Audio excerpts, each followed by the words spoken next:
Menopausal and perimenopausal women, listen up. It's time to take control of your health and comfort, and Winona is here to help. Winona is a telemedicine company for menopause care who believes that your symptoms are real, important, and deserve to be taken seriously. And for many women, this starts with hormone replacement therapy. Winona's HRT is made with plant-based, bioidentical hormones rather than synthetic ones, so it better aligns with your body to offer relief from hot flashes, weight gain, and other uncomfortable symptoms. 80% of women who use Winona find relief within just 90 days. So, what are you waiting for? Get started today. Visit buywinona.com today to start your free visit. With free shipping and the ability to pause or cancel at any time, your path to wellness has zero obligations. Use code SPRING24 at buywinona.com for 25% off your first treatment plan. That's BYWINONA.com for 25% off. Winona. Menopause care made easy. Summer is the season of hot temperatures, outdoor adventures, and refreshing water activities. Summer is also the season of rough on your feet, causing dry, cracked heels and toes. Introducing Babyfoot, the original exfoliation foot peel that contains 16 natural extracts formulated to remove dead skin cells in 3 easy steps. Apply the booties, relax for an hour, then wash your feet. In 14 days, you've got baby smooth skin and your feet have never been softer. Letting dead skin cells build up over time is hazardous to your foot health. Our professional-grade DIY products, like our original exfoliation foot peel, our men's foot peel, or our moisturizing mask, are some of the best foot care products on the market, created with your foot health in mind. Pamper yourself with a spa day from the comfort and convenience of your own home with Babyfoot. If you want a chemical-free, easy-to-use exfoliating process from the company that created the original foot peel, it's time to treat yourself to Babyfoot. Go to babyfoot.com and use the code SUMMERFEET24 and get 20% off your first order with Babyfoot.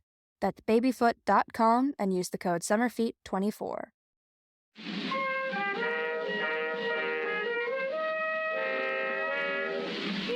Hello, and welcome to Too Stupid to Live, or, since it's still spooky season, Too Spooky to Live. Okay, anyway, Too Stupid to Live is a podcast that reviews romance novels $5 and under. I'm your host, Becky Feldman, and listen, I have a scary story to tell you right now. Okay, don't be too scared. One time, many years ago, there was a woman, an unemployed woman, who took a swig of Jameson from a huge bottle that she stole from her friend's bachelorette party, and she took a huge swig, and then she decided to go into her closet and talk into a microphone about all of her opinions on romance novels that she refused to pay more than $5 on. And cut to years later, she is still in that closet, and she's still got her opinions, and she has made 100 episodes of a podcast. Yes, I am talking about this podcast, and yes, it is my 100th episode. 100. I can't believe it. I did 100 things.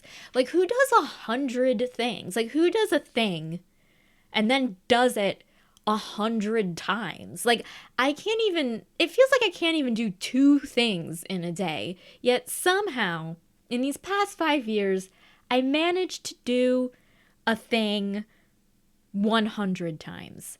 It's crazy. But what a fun 100th episode this is. Because, listen, I have always wanted to review a Shelley Lawrenston book because they always seem totally nuts, but I never could because they were always more than $5. So, how fortuitous, or however you say that word, that on this episode, on episode 100, one of her books, Go Fetch, is finally available for $3.99, and that is the book we are reviewing today. So before I get to the guests, I just want to tell you about a new book that's coming out from Zebra Books that I'm not just promoting because the woman on the cover is a beautiful redhead. If you're a fan of Scottish historical romance, definitely check out Once a Laird by New York Times and USA Today bestselling author Mary Jo Putney. It is the 6th and final book in the Rogues Redeemed series, and already it is getting great reviews. Plus, it's a #1 new release on Amazon as I speak. Into this microphone, in my closet. You can find more information on Once a Laird at tstlpodcast.com. So, my guests today are UCB friends of mine, writers and performers, and married couple Madeline Walter and Ben Greene. And I couldn't have had funnier guests on this 100th episode. So please enjoy this review of Go Fetch. Madeline, Ben, welcome to Too Stupid to Live, the podcast. Thank you. Thank you so much. We're so excited to be here. We're really excited to be here. I am so excited to have you guys. Okay, so the first question I always ask is, before this book, have you ever read or skimmed like a romance novel or like erotica or anything like that? I have so not really, but I do have a very vivid memory of sitting next to a woman on a plane one time who was like reading like a very saucy book, and I like so much so that I caught a glimpse of like a word on the page and immediately was like knew what it was, and she caught me reading over her shoulder and she turned to me and she was like, "It's pretty good, right?" So that is my favorite erotica memory prior to reading this book. Mm-hmm. I love that. Like, I love she wasn't like, excuse me. She was just like, right? Like, what a nice person. I know. I thought it was really sweet. And I have no experience. So I think we were both really scandalized by this book because of how new it was for both of us. I read romance all the time. Obviously, I have this podcast, and I was scandalized. Like, I probably not as much as you guys, but my jaw was dropped. And I read this stuff all the time. And I should clarify, when I say scandalized, I mean both exactly that and also delighted. And just like two people experiencing something for the very first time and having our eyes open to a new world. This is all going in my head right now, and I'm glad I was able to provide you with a brand new experience that hopefully you guys, maybe you grew closer. Closer. Okay. Yeah. Well, listen, I think we just need to get into it because this book was so ridiculous. Okay. So the book the three of us are going to review is Go Fetch by Shelley Lawrenston. It is currently $3.99. Okay, here's the synopsis. As with most students who are about to defend their thesis, Miki Kendrick finds herself a target of shape-shifting hyenas. And that's not even the beginning to everything that's going on in her life. Added to that is, I don't think I'm going to say his name right, but Conal Viga Phylan, the shifter who's been recruited to protect her. So what does happen when you mix a Viking wolf shifter and a doctoral candidate? It's nothing but a high-octane, jam-packed, and explosive fuckfest. That's a perfect summary. Did you know that Becky writes those? I figured only because it was funny and much better than a lot of. I'm just so impressed by it. Yeah. Thank you. Yeah. I wrote this maybe at 5:30. So thank you. It's a fantastic summary. Thank you so much. I mean, listen, I don't even know where to begin with this book. Like, first of all, I think the first thing I want to say is that I probably should have read the previous book, because I think it just like, you're just in it. You know what I mean? There's a previous book? Yes. So we listened to this as an audiobook. Oh, cool. Mm-hmm. And so that's how we experienced it. But earlier today, I like glanced through the Kindle copy just to like sort of refresh my memory. And that's when I saw for the first time that this is book 2, which made me feel a lot better about like a lot of the writer's assumptions that we just like understood the rules of this world. I was both confused and honestly a little impressed at how much like faith she put in her readers, that they would just like know what she meant every time she said the pack. Like, yes. So this makes a lot of sense. I would say I was constantly confused during the book and repeatedly had to pause, and Madeline would explain to me what was going on. I feel like I felt lucky just given that I had like read these books before of like, yeah, I know what a shifter is. And then I was like, okay, so like, and then I was like, okay, the pack, I guess that's like, you know, like animals travel in packs. So those are the other animals. I think the craziest thing was that it seems like everyone in this world like shifts. Like it's like there's these people who like, you know, they're shapeshifters, and like you've got wolf shapeshifters, you got hyenas, and it's like no one not like turns into animals in this book. Yeah, Mickey is the odd woman out. Yeah. Not shifting. Yeah. Well, and when I was like rereading the first couple pages, and I noticed something I didn't notice when we first listened to it, which is that, yeah, Mickey and her friend, who we hear a great deal about, Angelina, I think they are the only 2 non-shapeshifters like in their town. Mm-hmm.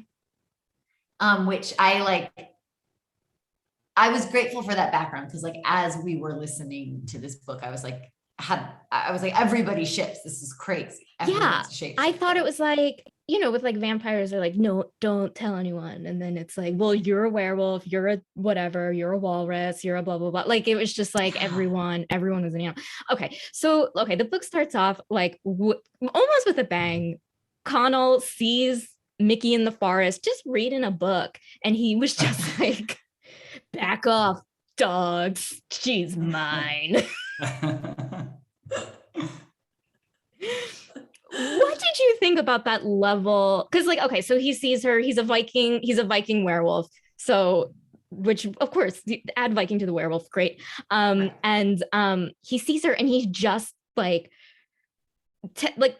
testosterone just like fueled out of every pore. And he was like, I need to have her. And I was like, whoa. Yeah, what did it? Yeah.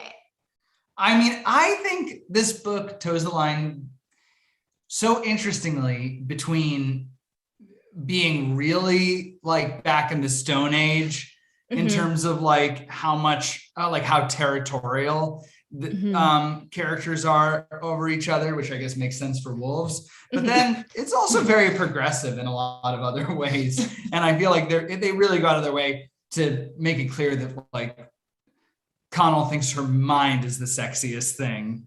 And that he loves her in a very permanent way that has nothing to do with her looks, or like has something to do with her looks. But like there's like a sentence that talks about when her looks fade, like it won't do anything for him, like for his love, because he's in love with her. But yeah, he's clearly a very aggressive character. And I think like he makes her so okay. Like, I mean, they're both so horny. And I wrote that again and again in like notes. I'm like, this book is so horny that I don't even know what the non-sex plot is about. Well, and is that always how these books are? Because this was like, so I found myself wondering, like, is every romance novel just like about certain kinds of people, but they're like, oh yeah, people / animals, you know, but like the thing about them all is they're just crazy horny all the time. Because it really seemed like everyone in the whole world of this book was like nearly violently horny. Yeah, there wasn't a time where if a third character was coming in that they weren't interrupting 2 other characters from having sex. You know what I mean? Like it was constant. Yes. I feel like there's a whole spectrum of romance novels. Like this, I thought like the sex to plot ratio was like 90% sex, 10% plot, but there is a plot. I'll give it that. I think there's other ones that are like, it could be 10% sex and 90. So it's like it can be like the balance is like, can be literally anything. This was just sad. I mean, I feel like the story that what it was of him like protecting her when she goes to, defend her thesis, that could have been like a 10-page long short story.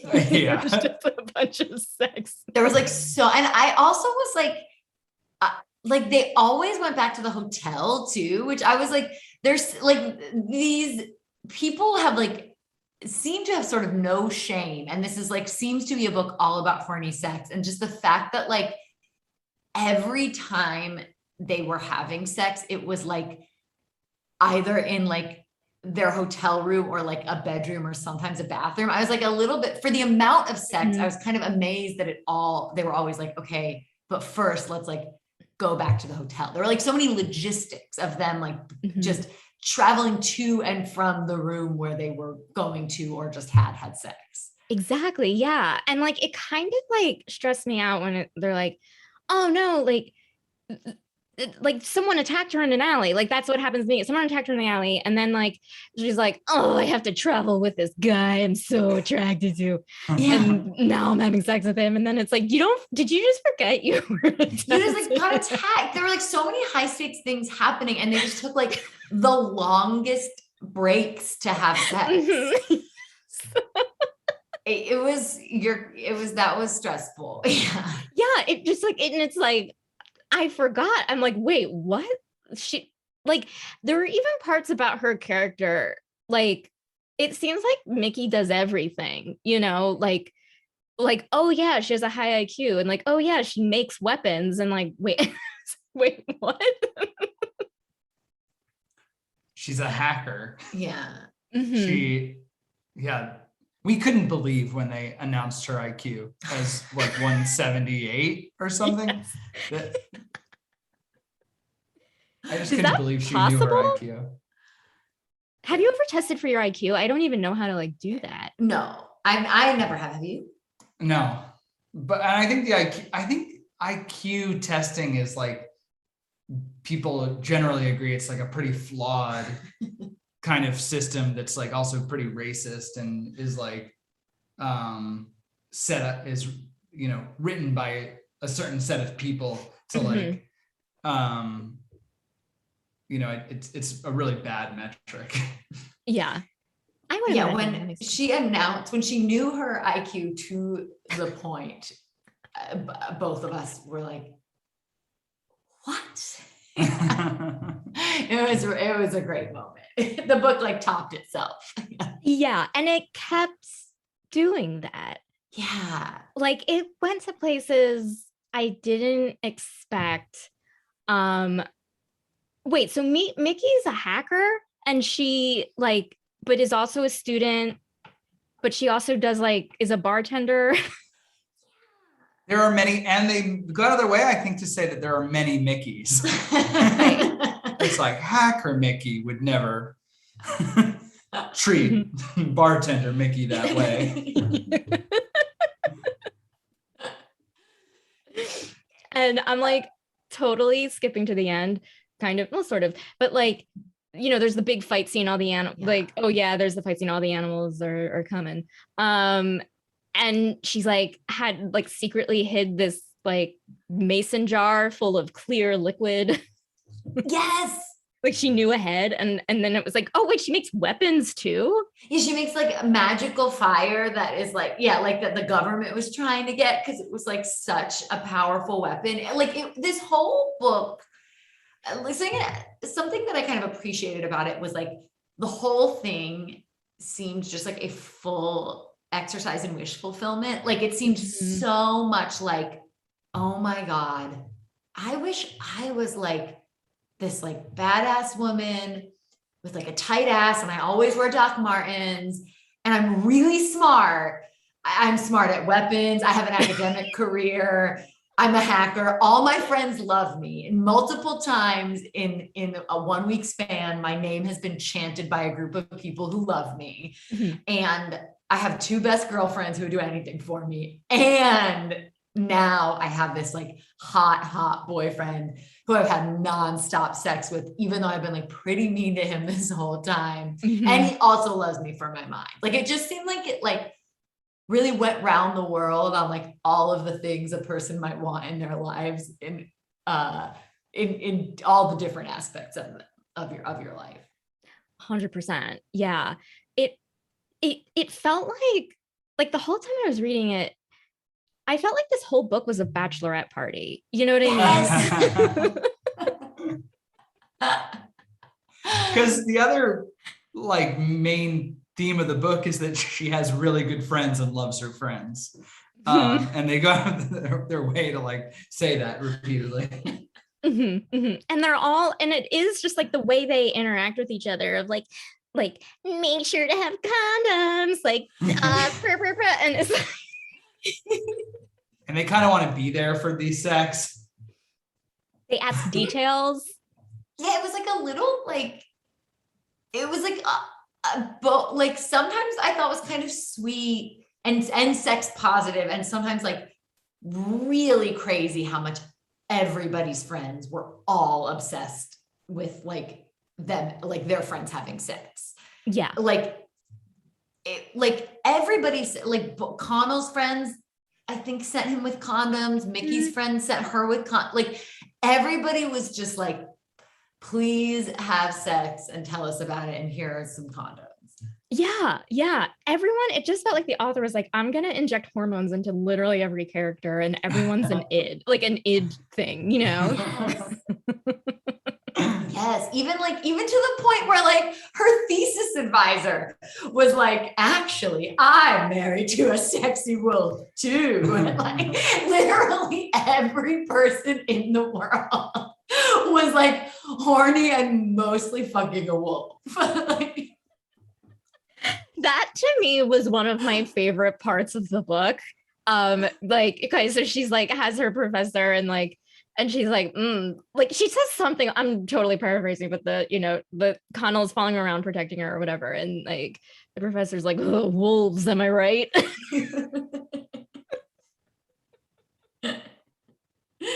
That was also like a great example of like another thing I sort of really like liked about this book was like, there were almost no real obstacles to any of the heroes in this story. Like all of these points where I was like, oh, she's gonna get in trouble for like making out with Connell in the hallway, and then like her thesis is going to be jeopardized, and then she's going to have this like internal conflict of like, oh, this like, I love him, but he is getting in the way of my academic career.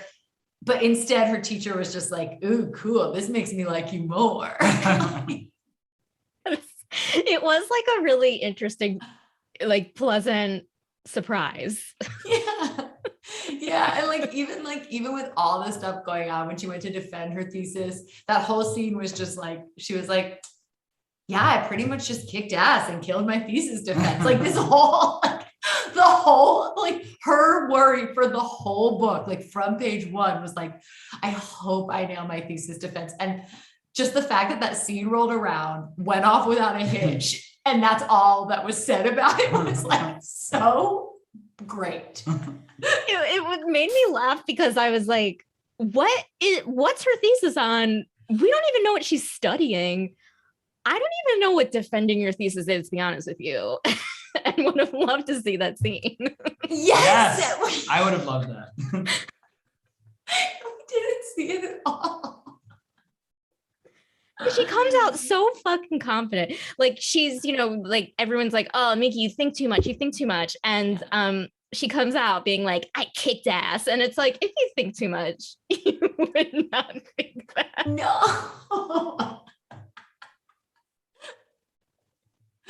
No, it was like, they were like, oh, I don't know. It's kind of enough about the thesis, right? It's like, yeah, the writer like only was interested in like talking about like how nervous she was for her thesis, not at all interested in the actual thesis defense. Yeah. So let's talk about Connell for a second. His testosterone level in this book scared me, and I wanted to like hide under my bed. So I have a question for you. Yeah. In the audiobook, almost every one of Connell's lines is read in a voice that's like, Mickey, don't do that, Mickey. That's really good. That actually. Thank you. Yeah. Is that how you read it in your head too? Or is this just what the lady who read the audiobook decided? I read it like, it's hard for me not to like picture this guy as like a huge like Dave Bautista kind of guy. And so, yeah, I just pictured him growling like, Mickey, like, you know, almost like the, yeah, like Christian, what's his face's voice from Batman, you know? Oh, yeah, like, yeah. He full on growl. I am Connell.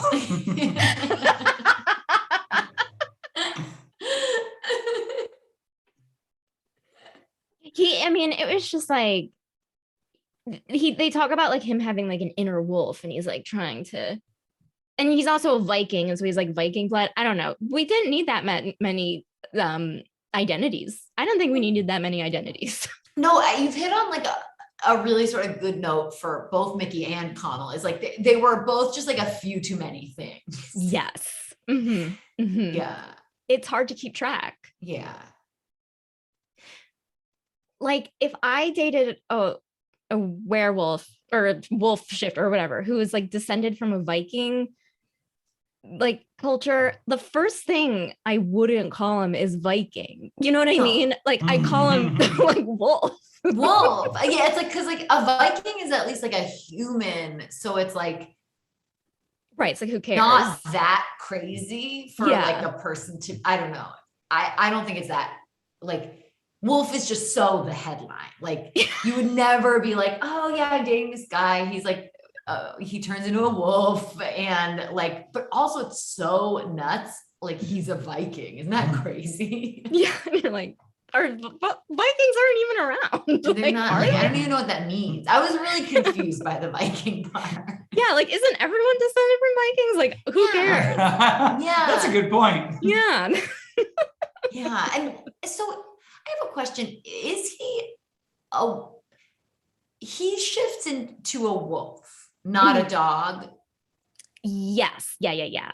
But his friends are dogs. Are his friends dogs or are they wolves too? I thought they were wolves too. I got confused. I also, we had a little, like, I think we not an argument about it. No. It wasn't a heated a fight. Argument. We had but I think we haven't been speaking for a few days actually. But do you remember what position each of us took? Yeah, I think you correctly thought they were wolves, and I was like, no, I think they're all dogs. Mm-hmm. And Connell is like embarrassed that he's a wolf because I think I was like remembering the stuff in the beginning where he was talking about like the wolf inside of him being like chained up. But when I reread the intro today, I think I like realized that was maybe just when he's a human, the wolf inside of him is chained up. I thought there was. I love your version because it's a different story, and it's a really fun other story of a wolf embarrassed to not be a dog. Yeah. I thought he was the only wolf, and all his friends were dogs. I really like that story because I just feel like if I was a wolf in front of only dogs, I would be so self-conscious. Yeah. Even though like I'm the strongest animal there. You're like, I don't know. It's weird. I'm a wolf. I know it's weird. Wolf. I really thought that was like the extra dynamic. But then when I reread the beginning, I was like, oh no, I guess he just is originally from a meaner wolf family or a wolf pack. And so he's sort of an outsider in the Magnus pack or was he in the Magnus pack? Is that his pack? Think so.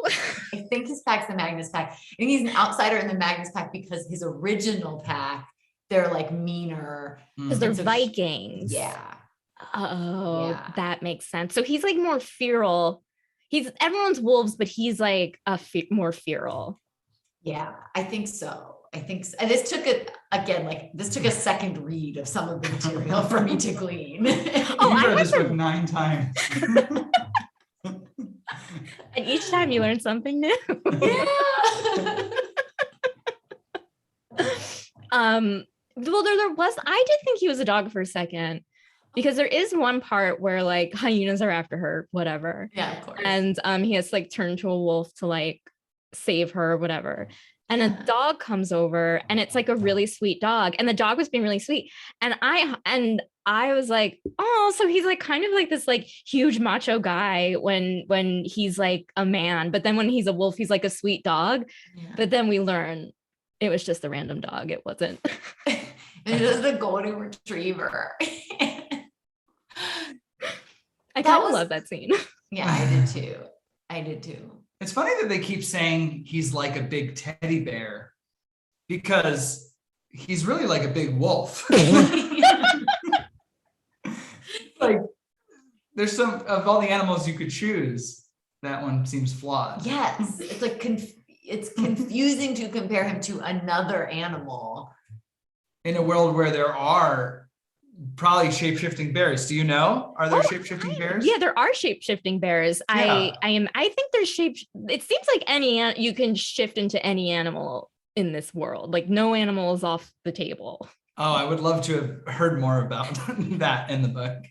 Yeah. I would have loved like a little less about like all of the different wolves' businesses and a little more about like what other animals other people are shifting into.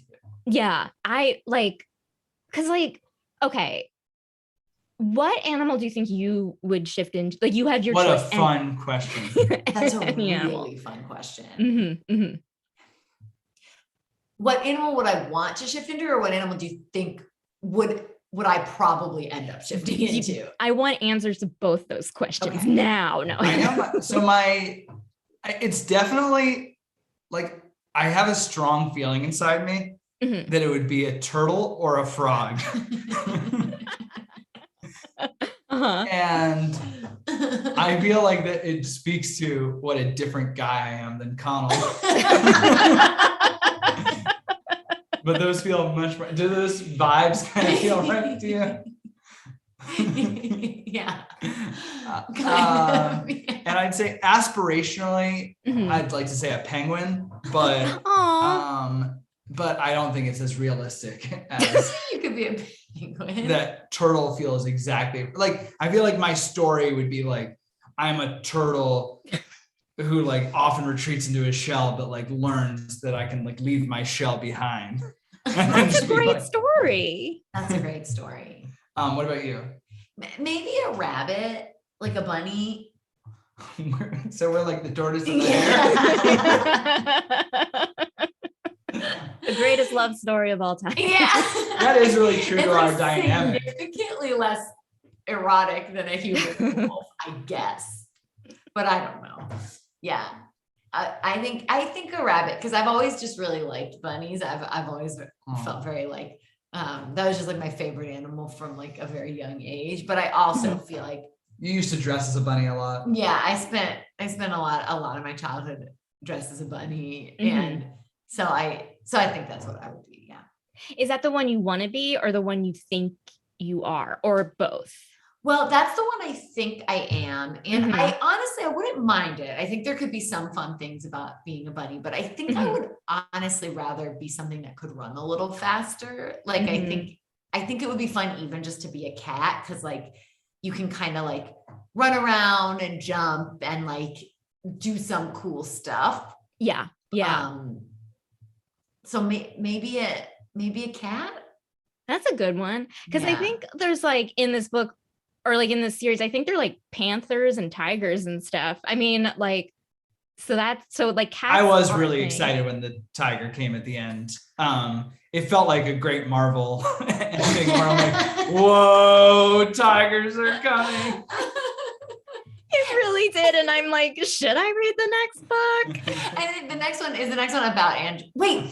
Okay, two questions. Was the first one about Sarah and Zach getting together? Yes, the first one was about Sarah and Zach. Yeah. Oh, that makes so much sense. Like, because their relationship really did feel very lived in for like the sort of secondary characters in a book. Yeah. And I think that Mickey was like a side character. And then it's like, I have a feeling the cliffhanger in that one was like Mickey. And then that's maybe what gets into this book. Yeah. That's really cool. Becky, you need to tell us who your animal is. Oh, yeah. Oh, okay. So I feel like the animal that I would turn into, like that, just this is my curse. This is not a curse, but like, I feel like I would turn into a cat, but one of those cats who hides under the bed all the time, like and doesn't leave. A scared cat. Just a scaredy cat. Like one of those cats where like you like know someone for years, you've been to their house, and then they're like, oh, my cat's upstairs. And you're like, you have a cat? And that person's like, yeah, that cat's always been always hiding under my bed. This is pulled from the headlines of our life right now, because our cat has developed a new habit where she not only hides under the bed, but hides under our covers. And it looks so funny when she's under the covers. She never used to do that, but she looks just like E.T., sort of slumping around in there. It's a reaction to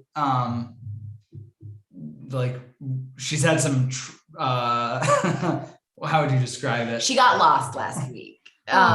This is not what this podcast is about. So you can either we'll be so quick, or we'll keep it brief. And keep the sad story real brief. We'll keep the sad lost cat story. Or we can make it erotic.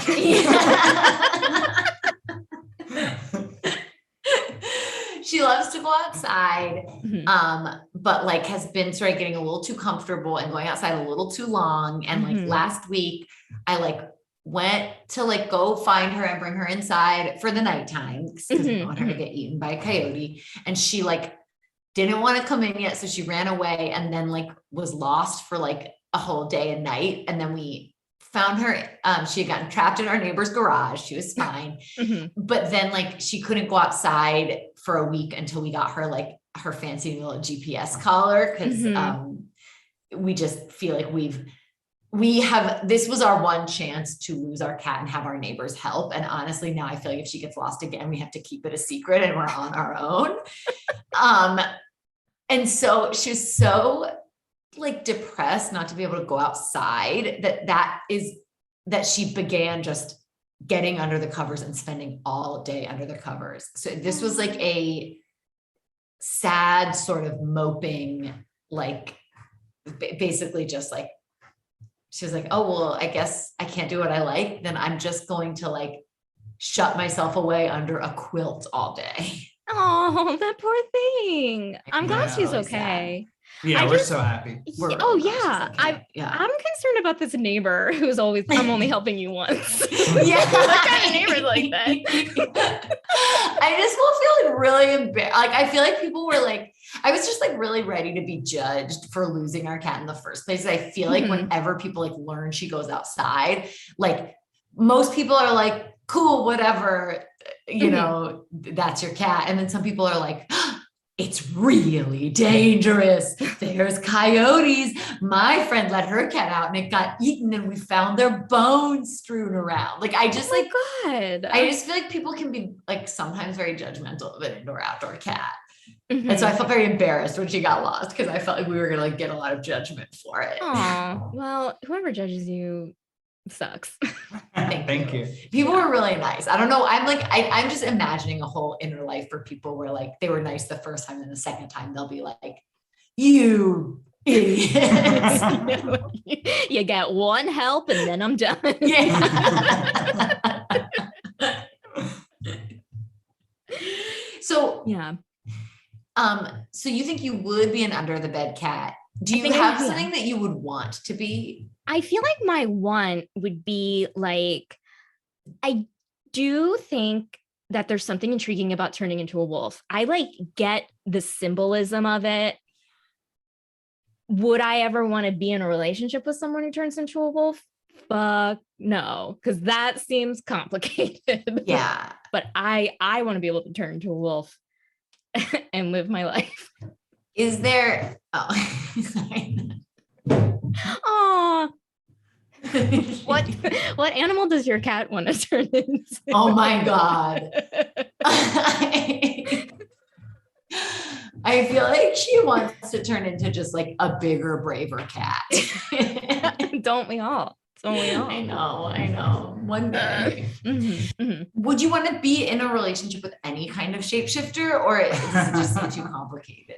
I feel like it gets too complicated. Like, I just feel like unless we were both shifters and shifted into the same like species. Am I bad? Do I sound like prejudiced or ignorant or something? I don't know. No. Well, not to me. Mm-hmm. Because I just do think like I was sort of honestly impressed that the book didn't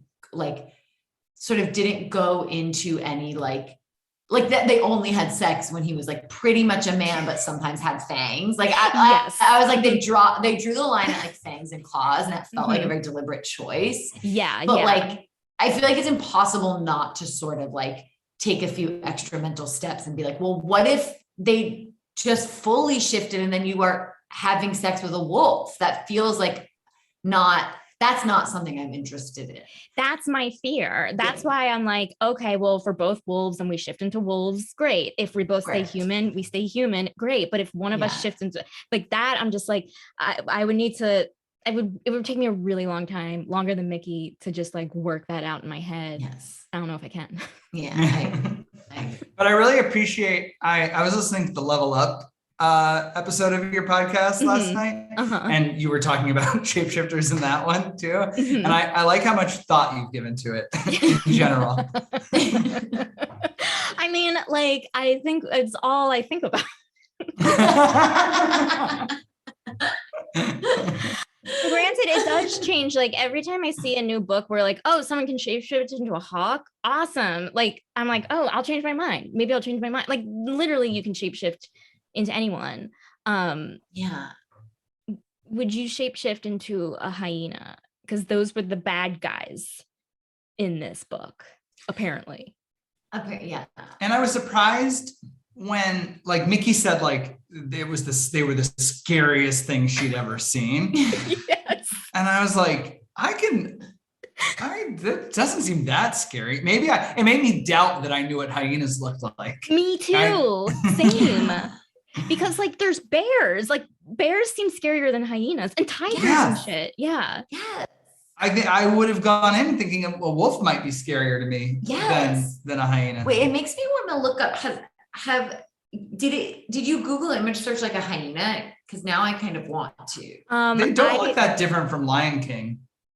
That's what I thought. Like the Lion King hyenas, and they're just like little. They're scary. No, they are scary. I think they're scary. Okay. Well, I think they are. They are. No offense to hyenas. They're a little evil looking. Like, do you see that? Can you see that? Yeah, I see it. Yeah, they have like a glare. They have a glare. Maybe like emotionally evil. Like, it's like a little upsetting looking. It's like a little unsettling. There is something like devilly about it, or like whatever, like jackal-y or something like that. That I can see hyenas being scary. Is it? I keep showing you pictures. I understand this is not a visual media. I think the audience at home needs to Google search hyena for this part. Google search hyenas, but like but in this world where basically you're more powerful if you're just a bigger animal. Like that's the science in this world, as in our world, I think. So if you're like, you're a wolf and you're like wolfing, rah, rah, rah, and then all of a sudden you see 3 tiny hyenas and you're like, oh, fuck. Like what world is that? Yes. I know. I agree. It's like and also it like sort of seemed like they had never almost like heard of a hyena. Like, cause like the whole, like first, like, I feel like 2/3 of the book, they were like, they smelled something and they never smelled it before and they didn't know what it was.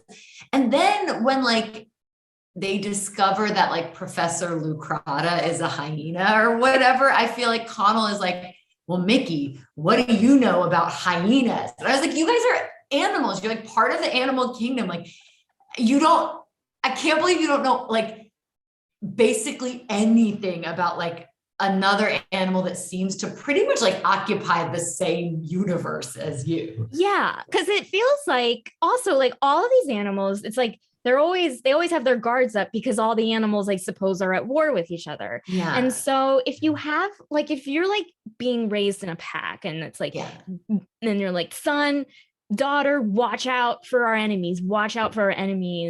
And then all of a sudden, and then you wouldn't know that like hyenas could attack you. Like, it's like, what kind of blind spot is that? Like, you're not, I don't know. Like, I feel like it would be like, oh, there's hyenas too. Like, but they were like, oh, it's hyenas. Like, I don't know. It was very weird. I also like love, this is like, I like that hyena moment is like it's an example of something that I loved about this book, which were like all of the moments meant to demonstrate that Mickey is like a stone cold genius. It was like, she like knows what the word imply means. Like that was, I feel like sort of a smart Mickey moment, but this makes me want to look up this hyena moment because I feel like her hyena facts in my memory were pretty basic. And that's what made Connell go like, whoa, what's your IQ? She was just stating hyena facts and he was like, you're smart. Oh my God. Yeah, he had that great moment where he was like, Mickey, you're reading a book in your head. Yes. Because she has a photographic memory too. Yes. Okay. I mean, do you want like? You should read. Okay. Yeah, definitely read it. Yeah. Okay. So, all right. This is when. Okay. So, so Connell is talking about hyenas, and he says to Mickey, maybe you could do some research on that computer of yours, see what else you can find out. Because another sign that she's like a real brain is that like she like loves her computer. I mean, but this is like Connell kind of thinking it's a little weird that she has a computer altogether. That computer of yours.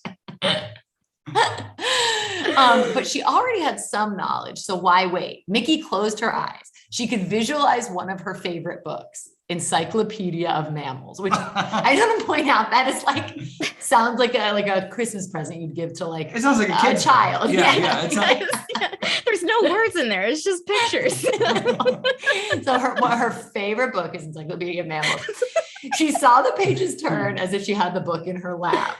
We can kind of visualize that. She flipped to the section on hyenas and read what was there. They're matriarchal, extremely aggressive, which we already know. They don't get along like wolves or pride, though. She seems to not be reading anymore because now she's sort of like using language from her own experience. Yeah. There is a lot of infighting. Well, this explains a lot. The male-female sex organs look very similar. At one time, it was believed they were hermaphrodites, but they're not. Oh, Connell's like, what? She's like, the cubs are born with a full set of teeth and they start fighting from the time they are pushed out of the womb.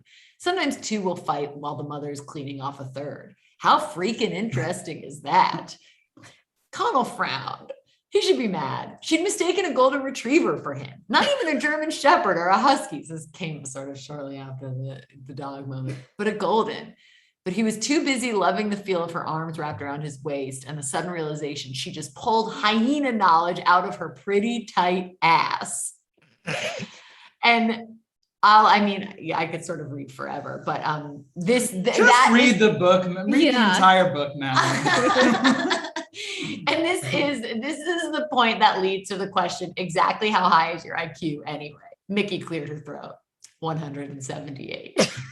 Last he heard, 140 was hitting genius level.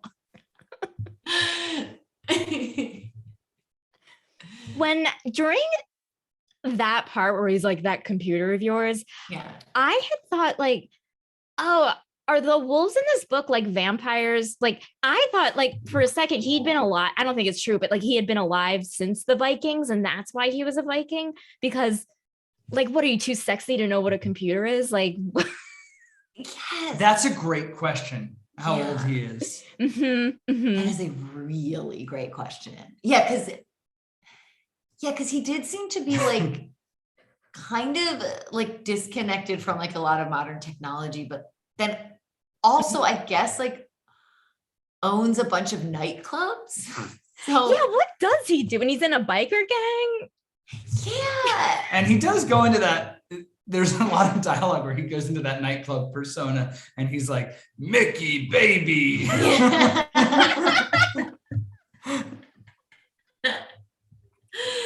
You're right. He's like Nathan Detroit. You can't Says stop me baby a from lot. loving you. Yeah. It's like a character on like The Sopranos. Yeah. I also, speaking of his age, in one of my dumber moments reading the book, characters started to refer to him as Thor. Mm-hmm. And I think they meant that he was like big like Thor. But that was a moment I had to pause and say to Madeline, is he Thor? Like he could have been, because doesn't he mention that his or something is like he fought Loki, like the Loki of werewolves or something? Yes. Yeah, I thought they said also that he was like a direct descendant of Loki. Yeah. Oh, okay. I think he might have been there. Yeah. So it was really, it seemed like he could have just, like, it wouldn't have been crazy for him to, in the world of the book, for him to be Thor. I think he could have been. Yeah.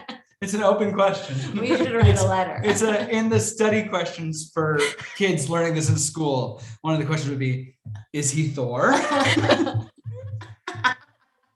And that could be a good essay. Yeah.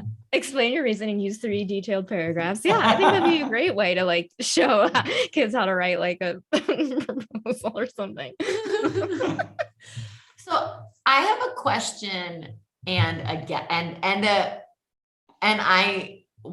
have something that I want you guys both to guess. Ooh. Okay. My first question is, so having read far more romance novels than we have, how common is it for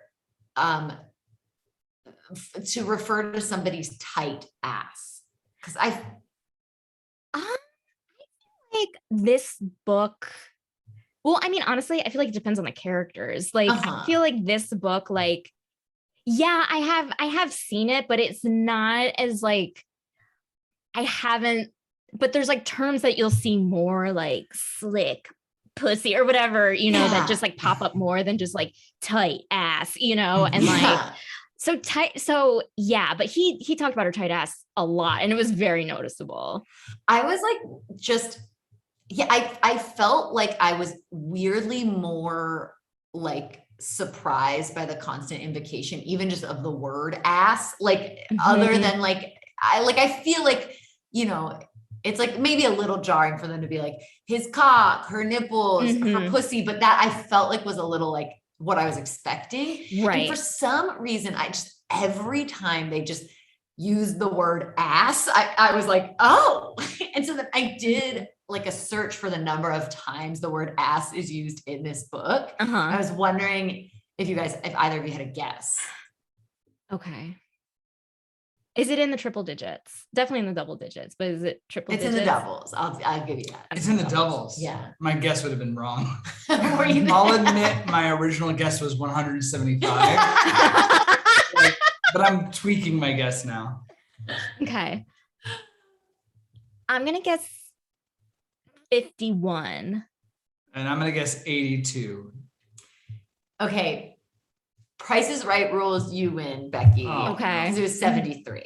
73. Well, that was like right in the 73. middle of, yeah. You guys are both pretty spot on. I was wrong with 175. It was Yeah. it was less than, it was Originally. 100 less than that, pretty much. But like the part that you read where he was like, she just pulled a fact out of her tight little ass. That wording is weird. Like it's, Yes. you know what I mean? Like, it's like, wait a minute, hang on. When you pull something out of your ass, doesn't that mean you're making things up? Yes. And she pulled it out of like her, I guess, photographic memory, which had photographed the Encyclopedia of Mammals.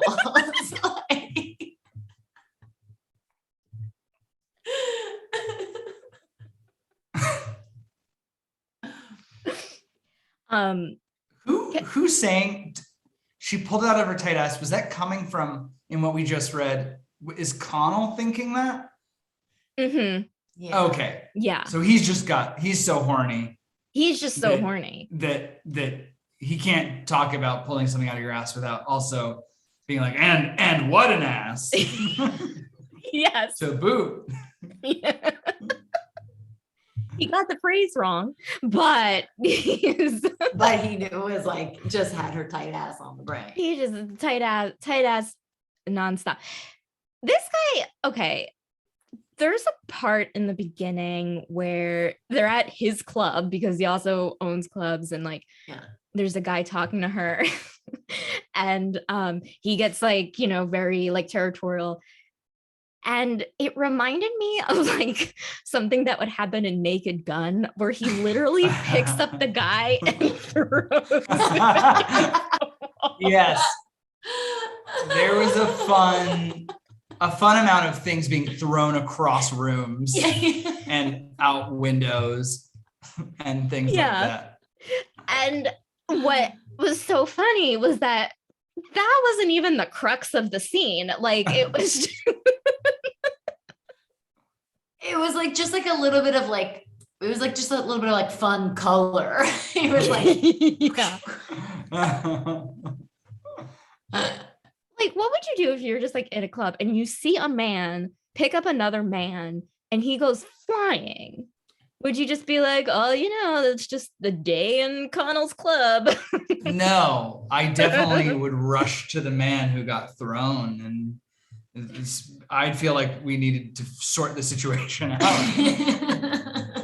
I know that guy's very hurt. I thought you were medical attention. I would know this is a situation to call 911 immediately. The man has flown across the room. Like he probably like legit hurt himself. Like, I mean, there's gonna be bruises. There's gonna be back pain. Just if glass shattered. Like this isn't just a joke. No, this is like serious. And also like if you own a business, like you should probably be worried about like that happening in your business. Yeah. Like it's bad business. Yeah. You could get sued. Yeah. Did he think about that? Your whole place could be shut down. That would be a great story too, of like, it's just like small town, werewolf owns a bar, guy gets thrown, he's very like, he decides to like, you know, like sue him, and then it's like the small town divided between the guy who was thrown and the werewolf, and it's like that to me sounds like the best movie. I love that movie. What a crime that's not the sort of bad guys closing in part of this book is that guy getting litigious. Yes, that guy coming back. They're like, his cell phone rang. Like they were obviously having sex. So like it interrupted the sex and like it rang again. And then he picked up the phone and it was like, it's Fred, the man you threw from the club.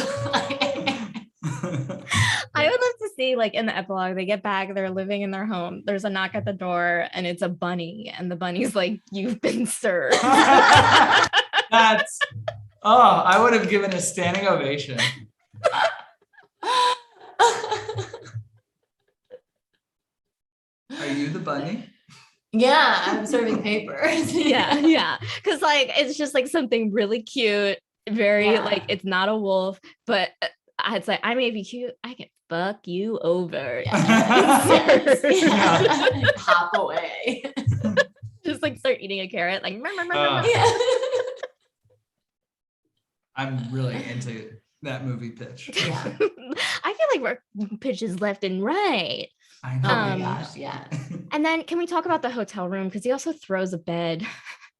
Which was also like bolted to the wall and floor, which like, is that normal for a hotel room? I guess maybe the back of a, but my first thought was just like, I know not like the main crux of the scene, but I was like, what kind of hotel room is this that like the furniture is bolted to the floor?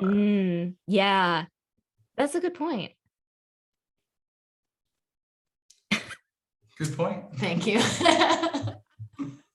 But he like wrecked that hotel room. Yeah. I thought both of us in that moment, we thought that he wasn't Connell. We thought he was his cousin Einar because they had made like such a meal out of like Einar looks just like Connell, but he's like mean Connell. And so we were like, oh my God, this is the twist where like Nikki's gonna like, she's gonna like fuck Einar. Like, and it's gonna be scary, and he's gonna like scratch her or something. She's gonna think it's Connell, but it turns out it was just Connell. He was a little mad. We were always ready for that Einar trick to happen. Yeah. Yeah, that's so weird because like in the beginning they bring up like you're not like your family's ruthless, and you would think like the family would come back in at the end, you know, but they don't. They don't. There wasn't really like a villain. Like it was like there were just like a bunch of half villains just getting in the way. Yeah, there were like a couple people, who were just like a little annoying and then never came back. It's just like snooty people that are just like, we don't like you, we're hyenas, and then they blow them up. I did either of you get Grease vibes at the very end of the book? It was very like, tell me more. Is he a big wolf? Yeah, so like the final paragraphs of the book is that like they come back and she's with her girlfriends and he's with his guy friends, and they're like, you fuck, and then like, and they're like, oh, did you scream? Like it was totally Grease. It was so Grease. Now I want to write that parody. Go Fetch fans. It was so goofy because like no other part of the book was like that. Like it wasn't just this fast, like, you love her, man, you love him, girlfriend. Like the intercutting was really interesting. It was also like this book like establishes so clearly over and over and over and over again that they love each other. Like the prologue is like pretty much they love each other. And then like every opportunity we get, we are like reminded that like, even though they're resisting it, they love each other. So it just felt really like unnecessary to have a scene where they just like express to his old friend and her to a bunch of people she had just met. Yeah. That they love each other. I think this book was written for a very forgetful person because everything is reiterated all the time. They're always like, and just to remind you, he's big and he loves her and she's smart, really going for a PhD.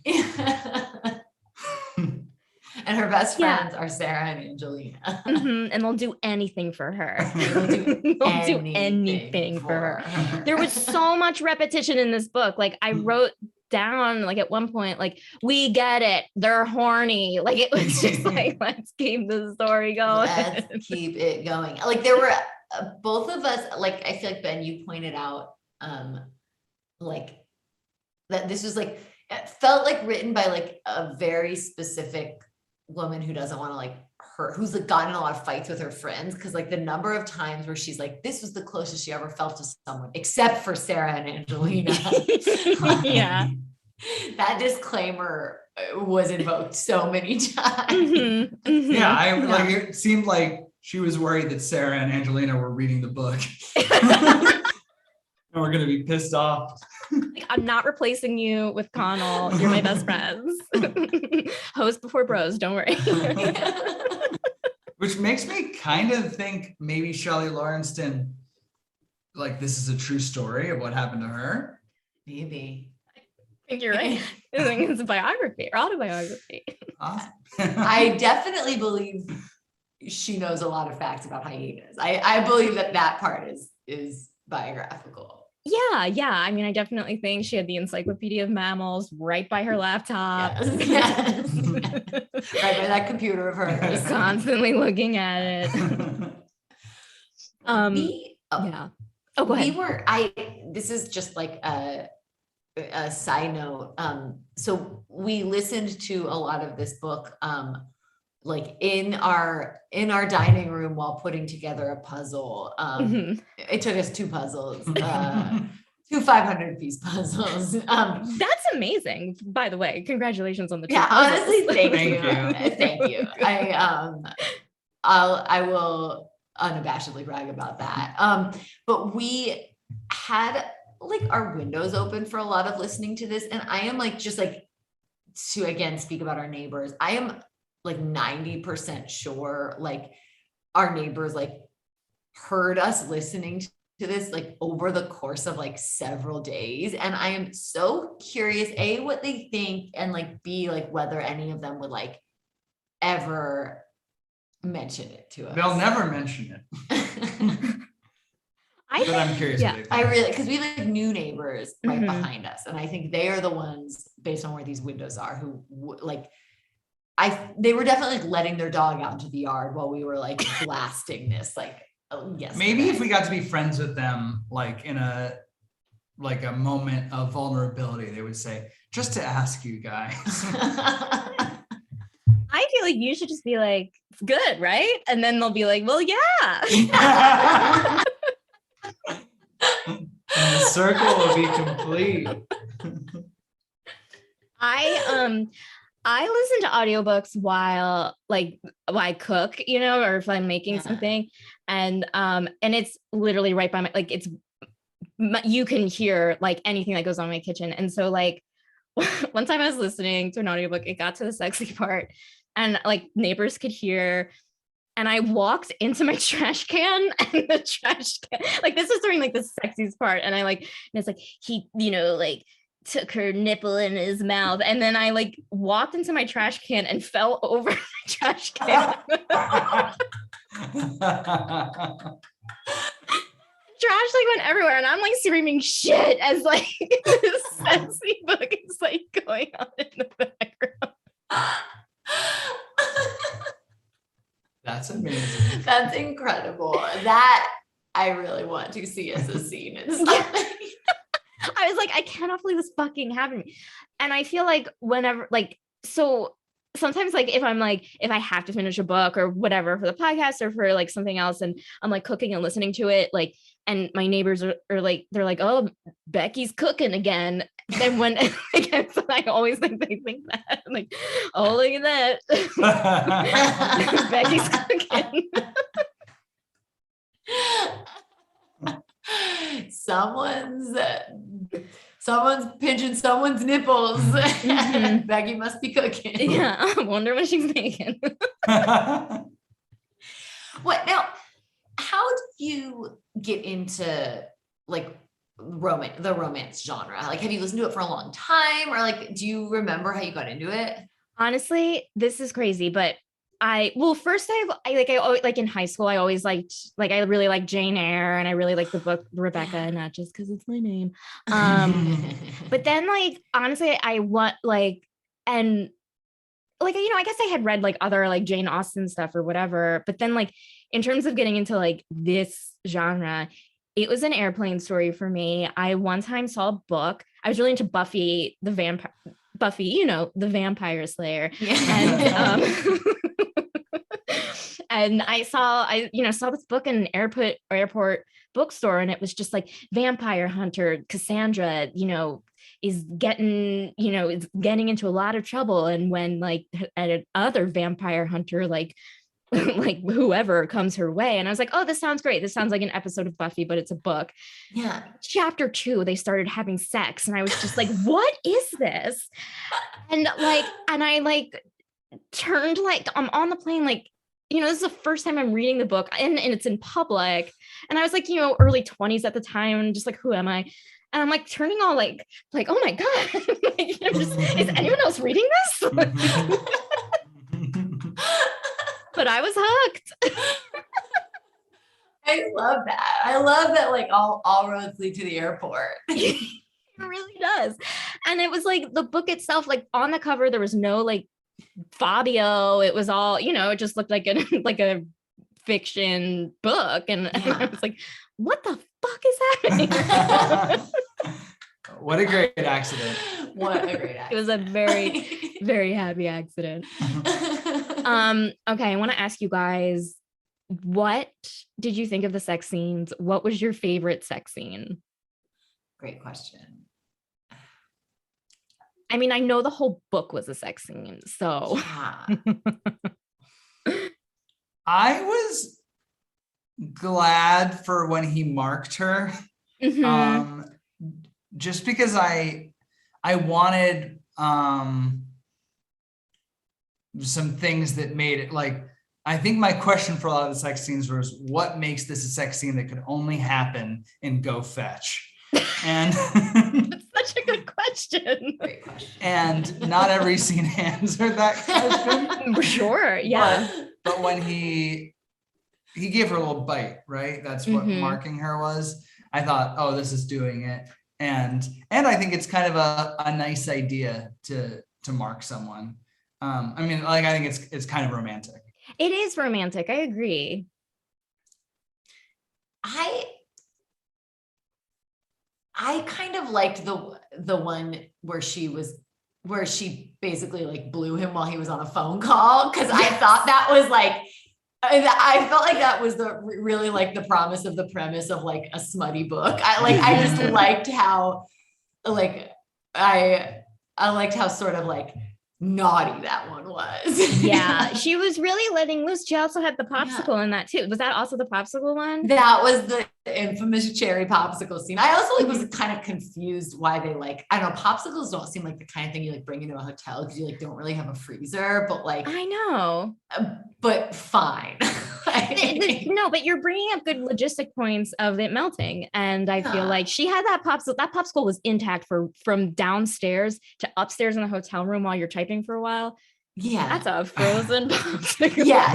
Honestly, like just the amount of time it takes you to like get out your laptop and like she was typing for a while and just eating a popsicle.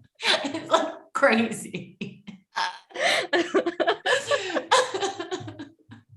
What about you, Becky? I think that was my favorite one too, because it was just like, it kind of like was the book of like, this is the most like, he's on the phone talking about something serious with his buddy. She is like giving him a blowjob with a popsicle. And I'm like, this is the book. Like, it's crazy sex and then high stakes, but we're more concerned about what the sex is. And it's great. Yeah. And I love that he was also like at the end of that phone call. Yeah. That phone call was about the fact that they were being hunted, that like they were actually like somebody was trying to kill them. And then my favorite part of the scene. Okay. So my favorite part of this scene is, so like, this is kind of like the end of the popsicle conversation. So especially once she tossed that ice pop, wrapped that soft hand of hers around his balls and lightly squeezed. And this is what he's hearing on the phone. Well, since I've got you, why don't we go over the stuff for the new club in Barcelona? I just like love that it becomes a business conversation about like the clubs that they own. Like, it was such a funny reminder that like just going on behind the scenes of like all of this drama, like these wolves have to like run like a successful hospitality business. I just loved it. There's something to be said about like them being able, every single character in this book being able to multitask. There is something to be said for that. Yes. And then I also love that phone call like ended with like, finally Zach let him go because he was like, Sarah's trying to like take my pants off now. So it was like the only reason like the blowjob conversation ended was because like the guy on the other end was somebody was about to have sex with him. It's the only thing that ends conversations in this book. Like nothing ends with just like, see ya. They're all just like so busy having sex. It's like great. Like they are all just like, I feel like all of their conversations should be like, oh my God, I'm fucking swamped this week. Like we're opening a club. We like have to fight the hyenas, but I have to have like, I have to have like 9.5 hours of sex and I just don't know where it's going to fit. It's just like their schedules are too full. Yeah. And she has homework. Like getting your doctorate is like hard, I imagine. And she's just part hitting it up with werewolves and having sex nonstop. Like, don't you want to study? She doesn't even practice. Like, no, she hasn't practiced one time. Like, I don't care how much she knows the information. Like, she like, you need to run through it like once at least. Yeah. She really it's like, it's like just, she like, it's like, she really goes from one extreme to the next. She was like, all I can do is work. And then she was like, actually, I'm not going to do a lick of work. I'm just going to have sex. I'm going to win my dissertation. It worked. It worked. She did great. She crushed it. So, okay. I want to get to your overall thoughts and a final rating. You can rate this book based on how many popsicles. 1 popsicle, it's terrible. 10 popsicles, the best thing you ever read. But you can rate on like how much you enjoyed it, you know, because like you don't read a lot of romance. So yeah. And also please include your final thoughts. Do you want to go first? I'm going to give it 8 popsicles. But it's hard to differentiate between how much fun I was having doing the puzzle and how much fun I was having listening to the book. So I think it doesn't matter. The whole experience. This particular puzzle of Polaroids that you can get at Target gets 8 popsicles. And honestly, I feel like they've blended together in my head. So there are some things about the puzzle that I feel that I'm like, oh, is that the part where with the bison? And I'm like, no, that was the bison on the puzzle.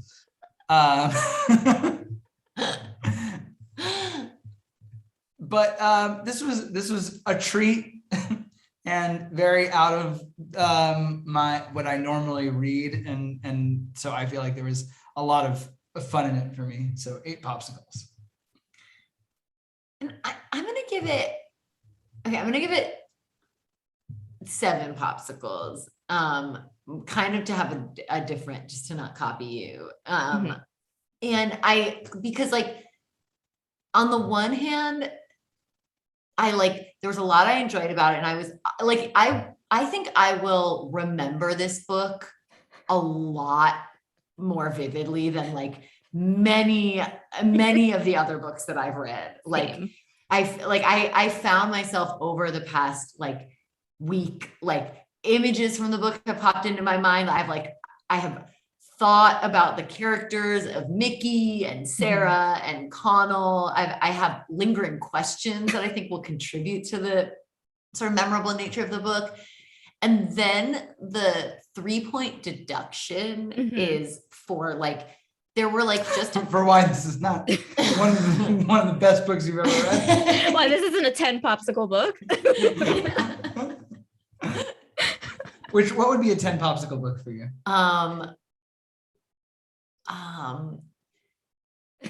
Please say the Encyclopedia of Mammals.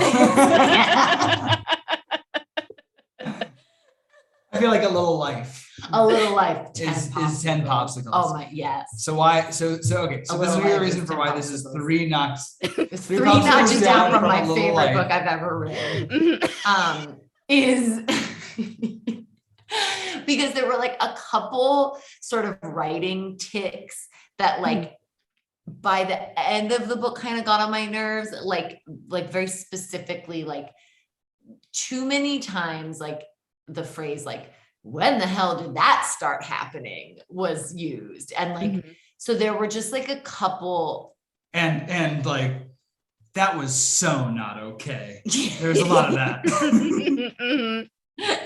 So some of those like slightly like redundant kind of flares of attitude in the book, like lost at 3 popsicles for me.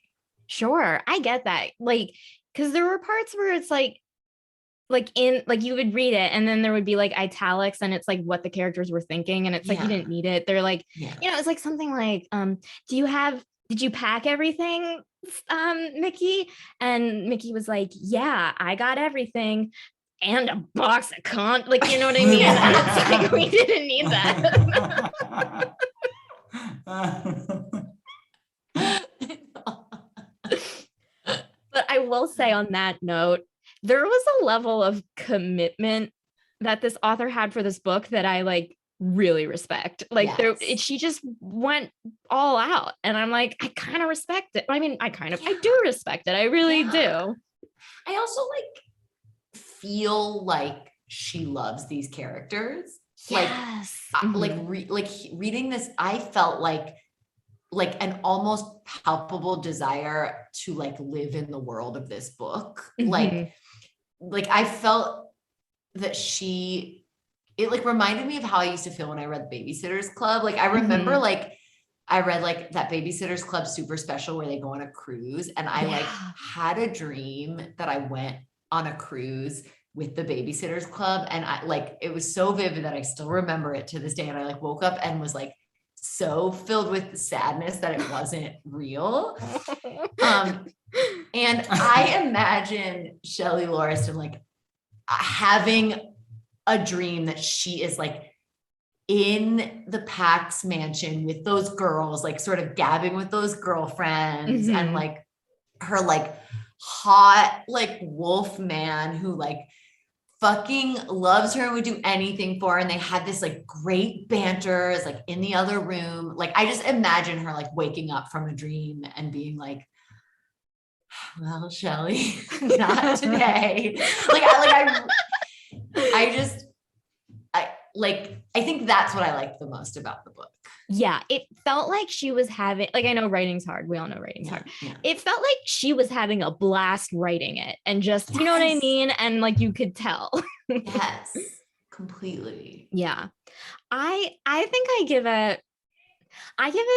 I also give it 7 popsicles out of 10 popsicles. There were just a few parts where I'm like, there was like some language that was like felt very like anti-transgender to me, you know, and just like, and so I'm gonna like take popsicles off for that. And I looked it up, and it was written in 2016, and I was like, it's a little too late. But I do feel like, aside from like those comments, like the politics were kind of correct in terms of like, what am I talking about? This is a book about dogs fucking. Like just the politics were correct about like gender dynamics, you know, like it felt like, oh yeah, it felt like very like sex positive, very forward. And so yeah, I give it 7 out of 10. Maybe I'll wake up tonight and be like, you know what? 8 out of 10 popsicles. I don't know. But it's up there. I recommend people read it. Yeah. I think 2016 was the year that on RuPaul's Drag Race, they stopped using the word she-male. Oh yeah. But this book didn't get that memo. They didn't get the memo. Yeah. Well, Connell doesn't seem like he knows how to work a TV, so maybe.